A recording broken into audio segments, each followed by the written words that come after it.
Goeienaand broers en susters en ook almal wat ingeskakel is. Baie welkom by vanaand se aanderediens. Mag dit vir elkeen wees tot verryking van die geloof en tot eer van ons Here. Ons wil graag een enkele afkondiging byvoeg na vanoggend se afkondigings en dit is dat vanoggend is afgekondig van Pierre Holloway wat operasie ondergaan het. En ons het verneem ook dat dit nie goed gaan met Pierre op hierdie stadium nie. Dat hy is weer terug in die ICU. So ons vra asseblief dat julle vir hom en vir Hester en hulle kinders ook asseblief in julle gebede dra, dat die Here ook sy hand van bewaring oor Pierre sal hou. Kom ons word stil vir 'n oomblik voor ons begin met die erediens. Ons hulp is in die naam van die Here, wat die hemel en die aarde gemaak het, en wat getrou bly tot in alle ewigheid. Genade, barmhartigheid en vrede vir julle van God ons Vader, en ons Here Jesus Christus deur die kragvolle werking van die Heilige Gees. Amen. Kom ons staan en sing ons saam tot eer van die Here. Psalm 18, ons gaan daarvan saam sing vers 1 en vers 20. Ons sing die mooi woorde: U wat my red en my hoog verhef, U wil ek loof, U wil ek singend eer. Ons staan en sing ons saam Psalm 18 vers 1 en vers 20 en daarna bid ons saam.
Kom ons bid saam. Ons Vader wat in die hemel is, hoe heerlik is dit om saam te wees, om U vir U wonderlike verlossings te prys, die genade wat U aan ons betoon. Dat U ons voor die grondlegging van die wêreld uitverkies het, dat U deur die Seun ons regverdig maak, dat hy vir ons sterf, sodat ons kan lewe, dat U Heilige Gees stuur vir ons gee om ons te beseël, dat U genade op genade in ons betoon, dat U as die hemelse Vader elke dag vir ons sorg, en juist daarom kan ons nie anders en wil ons nie anders as om saam te kom, om U naam groot te maak nie. En hoe wonderlik is hierdie woorde nie wat ons kan sing, om te sê, ons het U hartlik lief. Ons weet, ons kan dit sê, omdat U ons eerste lief gehad het. Dat U deur die werk ons wil gebuig het, om U te ken en te dien, en daarom dat ons ook die woorde kan spreek, maar ons het U lief. U alleen is ons rots, U alleen is ons vesting, en ons bring alle lof en roem en eer alleenlik aan U. Ons dank U, Here, dat ons kan deel hê aan gemeenskap van gelowiges. Ons bid vir elkeen wat deur beproewinge gaan, Ons dink besonder weer aan die Holloway gesin, dat U asseblief met hulle sal wees en hulle sal versterk. Mag ons as gemeente ook in liefde tog daar uitreik. Dat die ouderlinge sal bid vir die gemeente, en bid in besonder vir hulle wat siek is. Lidmate met hulle gawes ook sal dien, daar waar dit so nodig is. Ons dankie Here dat ons vanaand weer U woord het, dat U Gees spreek, en ons bid ook dat ons met gierigheid sal luister, om te hoor wat U sê, en gehoorsaam te wees aan die woord. Ons bid dit in Jesus naam alleen. Amen. Voor ons saam luister na die woord van die Here, kom ons sing saam Psalm 25, altyd die bekende vers 2 wat ons gaan sing, maar ook vers 4, die wonderlike woorde dat God sal met sy hand hulle lei wat verdwaal was en verlore. Die Psalm wat baie bekend is daarvoor dat die Here se weë is die regte weë waarin ons moet wandel, en as ons nie daarin wandel nie, die Here ons weer sal terugbring op die regte pad. Terwyl ons net so bly sit, sing ons saam vers 2 en vers 4.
Ons lees saam uit 2 Korintiërs 2 vanaf vers 5 tot en met vers 11.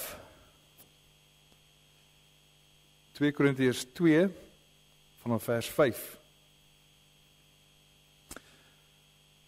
As iemand droefheid veroorsaak het, is dit nie vir my wat hy hartseer maak nie, maar vir julle almal, of, om nie te oordryf nie, ten minste 'n deel van julle.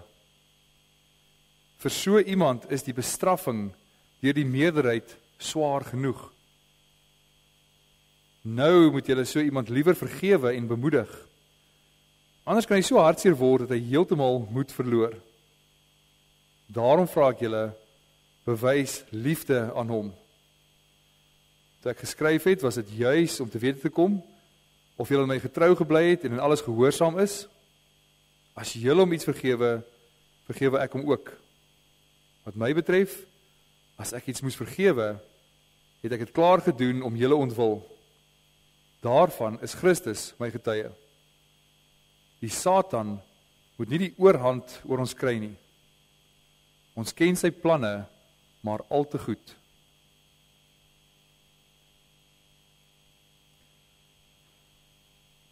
Geliefde broers en susters, een van die kenmerke van die ware kerk is die tug.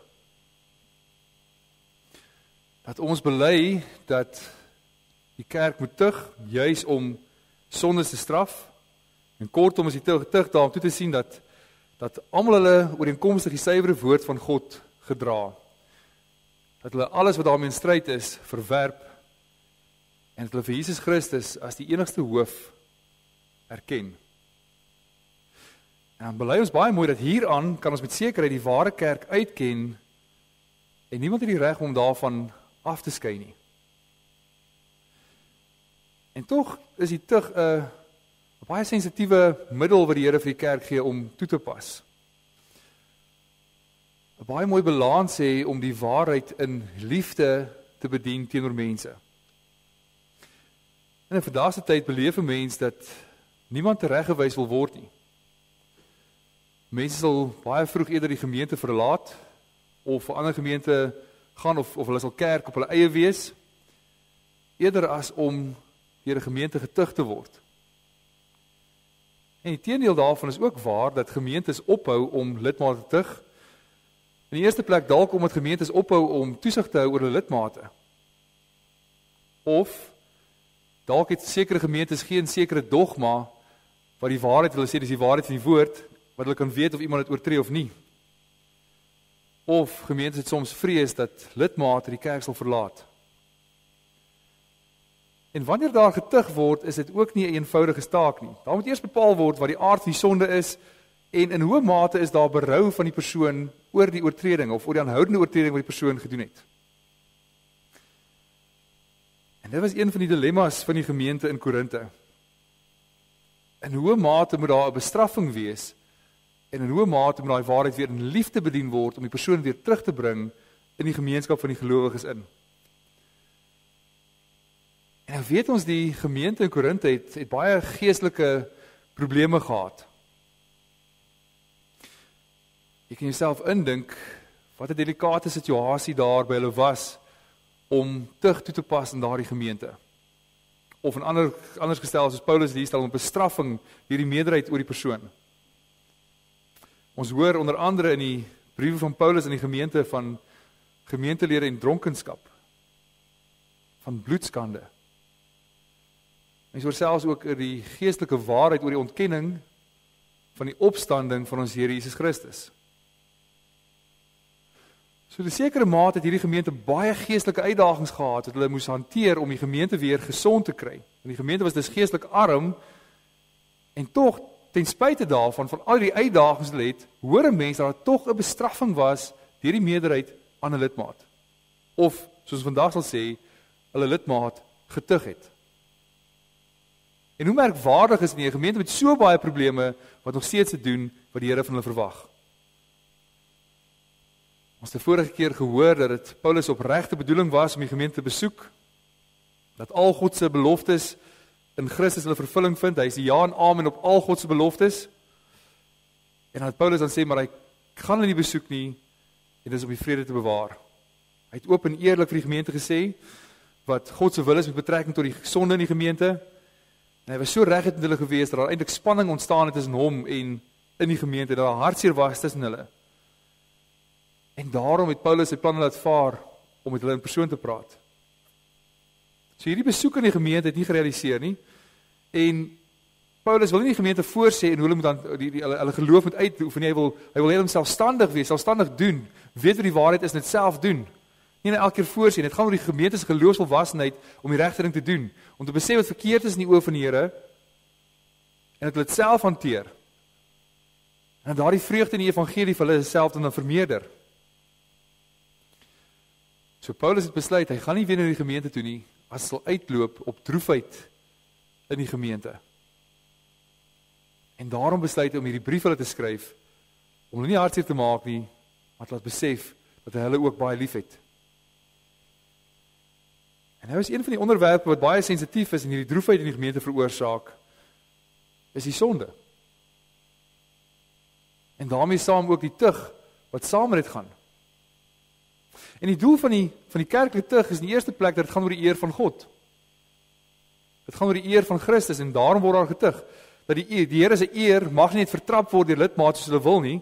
So wanneer die persoon in lewe of belydenis van die waarheid afdwaal, is dit lidmate in die gemeente se taak om te sê maar die persoon weer op te soek en te sê maar jy mag nie so leef nie, dis nie wat die Here vra nie, of jy mag nie dit bely nie, dis nie wat die waarheid is nie in die woord nie. So gemeentelede het daai taak om mekaar reg te wys. En juis omdat dit gaan oor die heerlikheid van Christus, is Paulus ook baie regheid daaroor. Want as dit nie gebeur nie, is die teendeel daarvan dat hierdie sonde word, die woord beskryf word, versprei soos suurdeeg. Dit word al hoe meer vrotkolle wat later die hele deeg oorneem, dat die hele deeg naderhand sleg is. So die kerk mag nie maar net sonde verdra en 'n blinde oog gooi daarvoor nie. En wat Paulus vir die gemeente sê en wat die gemeente doen, kom nie uit eie wysheid uit nie. Ons weet dat die Here die disippels al geleer het in Matteus 18 oor wat moet gebeur as jy broer sien sonde doen, vat hom een kant waar jy alleen is en praat hom daaroor. En die woord is beredeneer met hom oor hierdie sonde. So gesels met hom en vra vir hom maar dink jy wat jy doen is reg? En beredeneer met hom om te oortuig. Sê maar wys hom in die woord. Dis in die woord sê jy kan nie so leef of dit sê nie. Dis nie wat die woord leer nie. So die hele gedagte daar is dat die Heilige Gees werk tog in albei van julle en as jy met die woord uitwys, dan is nog juist die oortuiging waartoe hy gebring moet word om sy lewe in lyn te kry met die woord van God. En as niemand of as die persoon nie bekeer nie, vat iemand saam dat daar 2 of 3 persone is.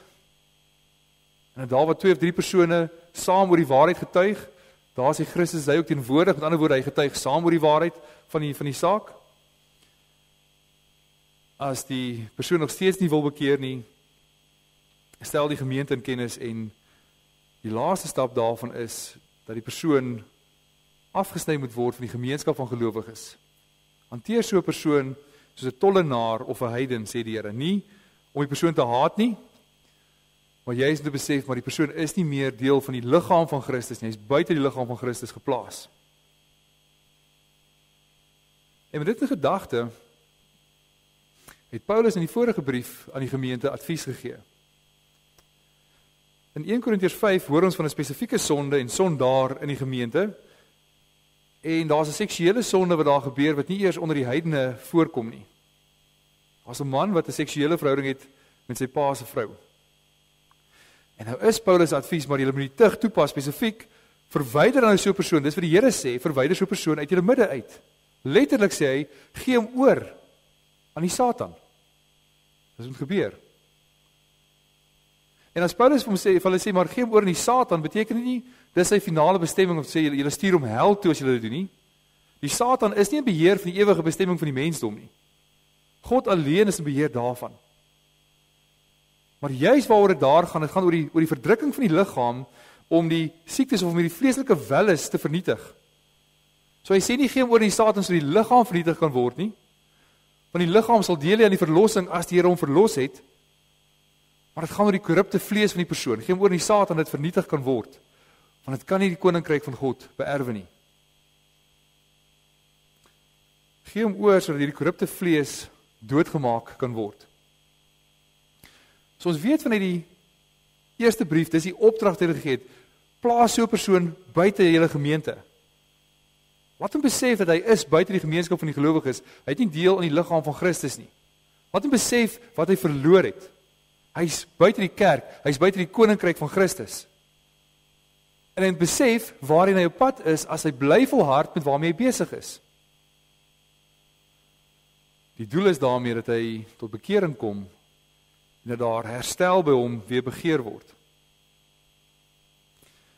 So met ander woorde, 'n verdere rede vir die tug, naas in die eerste plek die eer van Christus, en die tweede plek om te keer dat dit in die gemeente versprei, gaan ook daaroor tot die bekering van die persoon, dat daar 'n herstel van die persoon is wat getug word. En dis presies wat Paulus hiervoor hoop. Gee hom oor, sodat sy vlees vernietig kan word. En as dit vernietig is, sodat hy gered kan word. So wanneer die tugproses geloop het en die persoon in die Satan oorgegee is, of in Jesus se woorde dat so 'n persoon as 'n tollenaar of 'n heiden behandel moet word, nou kan dit gebeur dat daar bekering by die persoon plaasvind. En wanneer dit gebeur, is daar nie meer rede om die persoon buite die gemeenskap van die gelowiges te hou nie. As daar ware bekering is, as die persoon inkeer kom, as daar die verlore seun besef waar hy is, hy het alles verloor, hy's weg van sy vader af, en hy begeer om terug te kom, dan mag die gemeente hom nie meer buite hou nie. En in die aard van die saak, besef 'n mens dat dit gaan nie net oor iemand wat sê hy het bekeer nie, iemand wat regtig waar wys met sy hele lewe uit berou oor sy sonde en 'n innige begeerte om terug te wees, deel van die gemeenskap van die gelowiges te wees. En dan moet hierdie bestraffing ophou.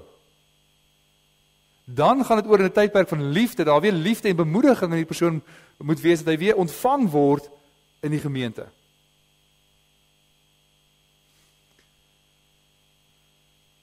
En dis nou juist hier waar Paulus weer in die gemeente skryf aangaande hulle bestraffing van so 'n persoon. Hy praat weer van 'n man wat droefheid in die gemeente veroorsaak het, hier in die tweede brief. En dit is nie noodwendig dieselfde persoon as in die eerste brief nie, maar dit het betrekking op die manier hoe hulle nou die tug begin toepas het in hulle gemeente. Dit kan heel moontlik dieselfde man wees, maar dit gaan oor die beginsel daarin van hoe hulle tug toegepas het. So ons sien dus, hulle die advies van Paulus gevolg. Hulle het 'n man wat sonde doen, bestraf. Hulle het hom eintlik uit die gemeente uitgeskuif. En dit het die gewenste die gewenste uitwerking gehad. En nou is daar bekering by die man wil terugkom. Sien, dis baie mooi wat hier gebeur. En ons moet eintlik met soveel aandag luister oor wat hier gebeur. Daar is 'n man wat droefheid in die gemeente veroorsaak het. Hy het baie hartseer in die gemeente veroorsaak met hoe hy geleef het, wat hy gedoen of gesê het. Die meerderheid het hom bestraf en hy het tot inkeer gekom. Ons baie mooi dink en stil staan wat hier gebeur, want mens leef in 'n tyd waar mens baie bang is, 'n kerk kan nie lidmate bestraf nie. Kan nie gebeur nie. Daar kan net negatiewe uitwerking wees as 'n mens lidmate bestraf. Ons is bang as ons begin met terugstappe, as iemand sal uitskuif wat hy vir ewig verlore is. En jy is nie. Hier waar daar 'n bestraffing was deur die meerderheid van die gemeente, het daar 'n persoon tot inkeer gekom. Baie mooi bewys van hoe die Here dit gebruik het om ook 'n uitwerking in daardie persoon se lewe te hê. En nou die gemeente het nie geweet wat om hierdie situasie te doen nie. Daar's nie 'n presedent of 'n lering oor wat nou moet gebeur nie. En daarom het hierdie bestraffing voortgeduur. Daarom het hulle nie opgehou met hierdie bestraffing van die lidmaat nie. Hulle wou nie aan hom vergifnis wys nie, hulle wou nie hom bemoedig in die geloof nie. En nou wat nou moet gebeur is dat Paulus weer die gemeente moet aanspreek. Omdat hulle nou nie meer genade bewys nie. En juist daarom is Paulus se argument, as daar opregte berou is, maak nie saak hoe groot die sonde is, hoe baie sonde daar gedoen is nie, maar dan moet daar volledige herstel ook deur die gemeente wees. Want as dit nie so is nie, dan volg ons die hand van die Satan. Ons ken die planne van die Satan. So die vraag is, wat beteken dit? Wat beteken dit dat ons die Satan se planne baie goed ken? As die apostel in ons gemeente die brief sal skryf en sê, maar ons ken die planne van die Satan al te goed, wat gaan jou reaksie wees? Wat is die eerste gedagte wat by jou opkom? En die woord wat Paulus hier gebruik is, ons ken die Satan se ontwerpe, of sy manoeuvres wat hy uitvoer, sy aanvalle wat hy doen. En die hele idee is om die Satan se werke, sy gedagte oor hoe hy besig is te ontbloot, en sê maar onthou, dis waarmee die Satan besig is. So wat die Satan dus mee besig is, bedink of doen, is nie 'n geheim vir die kerk nie. Dis nie asof ons nie weet waarmee die Satan besig is nie, ons weet. Ons weet hy's 'n leenaar van die begin af. Ons weet hy haat die kerk, hy het sy kloue in die kerk te vernietig. Maar ook weet ons dat hy die aanklaer is. Hy is die hele tyd besig om skade in die kerk te verrig, en ons hoor baie mooi in Openbaring 12 vers 10, word hy die aanklaer van die broers genoem. Die Satan wat die heeltyd die broers aankla wanneer hulle sondig. Die heeltyd die veroordelende aanklagtes bring teenoor die gelowiges, die uitverkorenes van God. Want hy haat die kerk. En hy is daarop uit om soveel as moontlik skade aan die kerk te doen as wat hy kan. So as iemand buite geplaas is en die Satan oorgegee is daar aanklagtes die heeltyd. Maar nou is daar opregte berou by iemand, maar die gemeente vergewe nie. Dan is dit asof die gemeente met die Satan meedoen en hom nog steeds aankla vir sy sondes. Saam met die Satan gaan, saam met die Satan doen en nog steeds aankla vir wat hy verkeerd gedoen het. Sondes wat reeds vergewe is. So die man wat gesondig het, word so 'n posisie geplaas dat hy nie meer ingelaat word en aanvaar word in die kerk nie. As die kerk sê, maar God is nie 'n genadige Vader wat 'n verlore seun wat so verlore was, wie sal inneem in sy vaderhuis nie. Baie mooi die preek van 2 weke terug gehoor van wie God as Vader is wat verlore seuns terugbring in sy vaderhuis met soveel liefde en hulle alle wanhoop, alle skande wat hulle het, spaar. En as die kerk dit doen, lei dit juist tot wanhoop.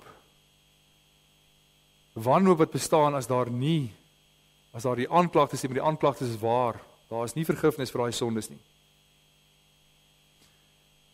So die tug word is uitgeoefen as een sleutel, dat jy getug moet word en dat die bandplaas van afsnyding is.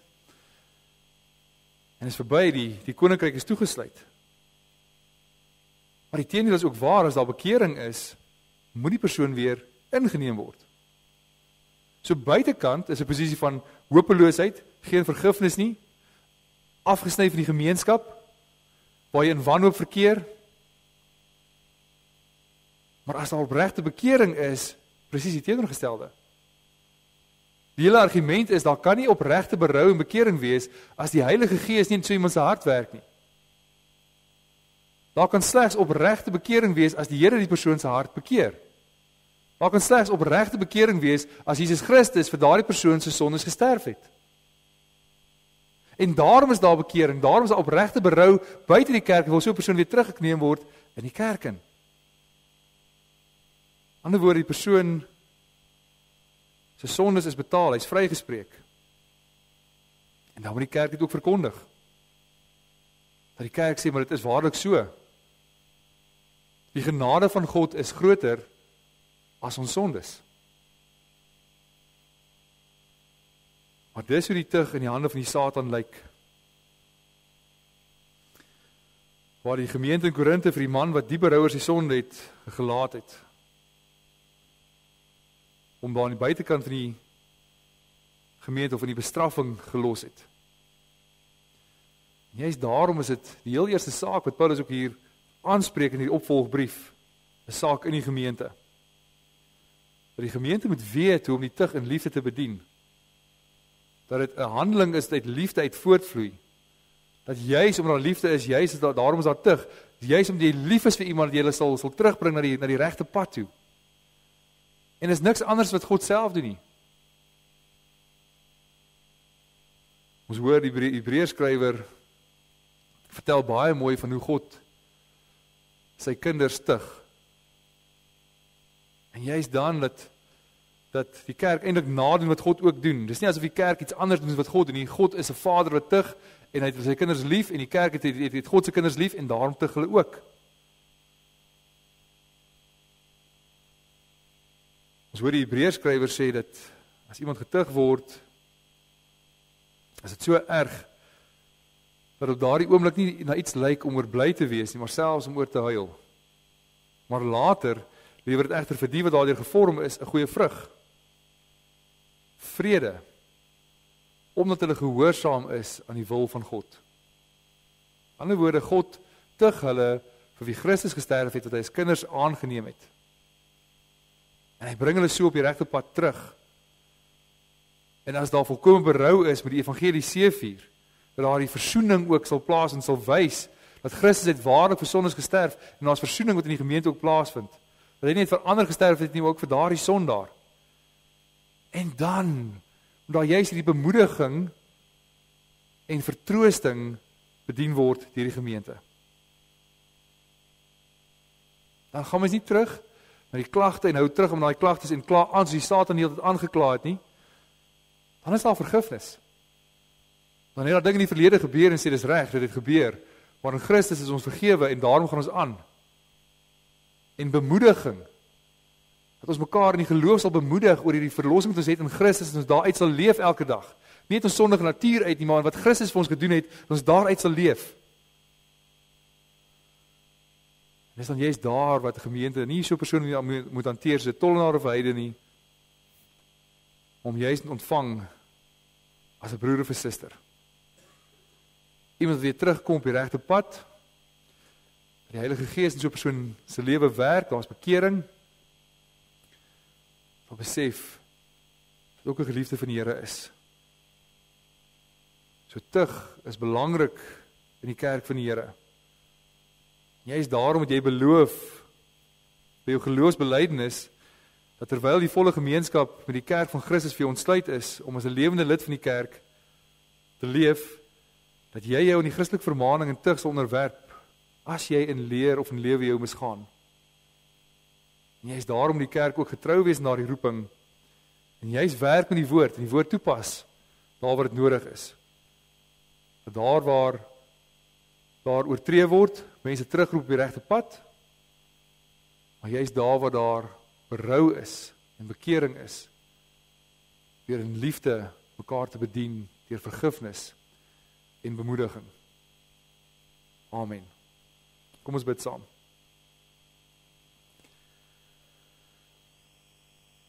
Ons Vader in die hemel, ons bede was ook in Psalm 25 dat U ons die regte weë moet wys, moet leer. Dat die pad wat U wil hê ons moet loop, elke mens, elke uitverkore kind van U, dat ons sal wandel op die weg wat U vir ons gee. Die pad wat alleenlik strek tot die eer van U naam, en ook 'n pad wat strek tot vrede vir ons wat daarop loop. En maak ons ingestel op mekaar. Maak ons ingestel op mekaar om te besef dat ons ook mekaar moet bedien in liefde, mekaar moet terugroep op die regte pad.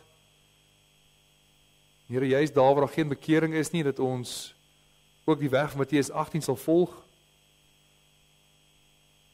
maar ook juist daar waar daar opregte berou is, dat ons in liefde mekaar wil ontvang. Daai selfde vreugde ook beleef wat in die hemel beleef word wanneer 'n sondaar bekeer. Ons kort soveel wysheid as lidmate, ons kort soveel wysheid as kerkraad om juis dit te doen. En daarom bid ons dit van U, dat U ons ook daarin sal lei. Ons bid dit, dat U naam sal eer en heilig, en ons bid dit in die naam van ons Here Jesus Christus. Amen.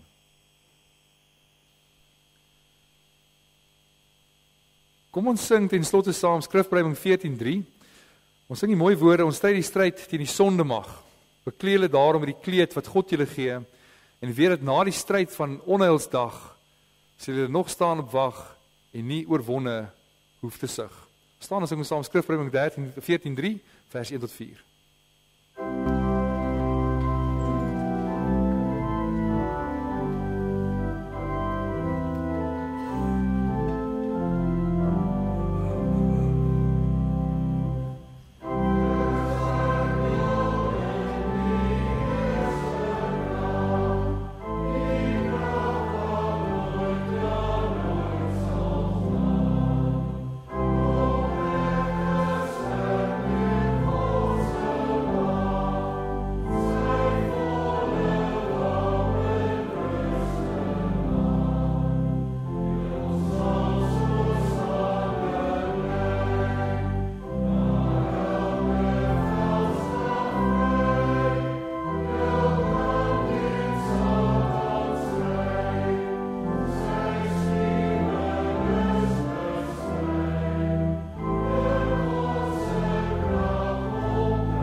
ontvang die seën van die Here.